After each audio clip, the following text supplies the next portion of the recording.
Hi! మీరందరూ చాలా tension పడుతూ ఉంటారు కదా! ఎలాగ నేను ఇంగ్లీష్ ప్రాక్టీస్ చేయాలి? ఎలాగ నా ఫ్లూయెన్సీ ఇంప్రూవ్ చేయాలి? సో, చిన్న చిట్కాతో నేను మీ దగ్గరకొచ్చాను. Hi everyone! I'm Sharon from Angel Speech. I'm here to help you speak fluently and confidently in English. If you're new to our channel, please hit the subscribe button so that you will not miss any English tips. So, ఎలా మాట్లాడాలి? Simple.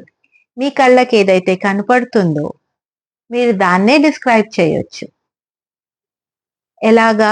There is, there are ని వాడుకుంటూ. There is అనేది ఒకటి ఉన్నప్పుడు మనం వాడొచ్చు. There are అన్నది ఒకటి కంటే ఎక్కువ ఉన్నప్పుడు వాడొచ్చు. ఇప్పుడు మీరు కూర్చున్న దగ్గరే మీకు చాలా వస్తువులు కనపడతాయి. రైట్? సో, ఆ వస్తువులు కనపడ్డప్పుడు మీరు దేర్ ఈజ్ ఎ టేబుల్ అనే కన్నా there is a big wooden brown table in the living room అంటే it makes your sentences sound more better. ఏది చెప్పాలన్నా మీ కంటికి ఏమేం కనపడుతున్నాయి? కలర్ కనపడుతుందా? చెప్పండి. సైజ్ కనపడుతుందా? చెప్పండి. షేప్ కనపడుతుందా? చెప్పండి. సో వీటన్నిటిని జాయిన్ చేస్తే your sentence becomes really good.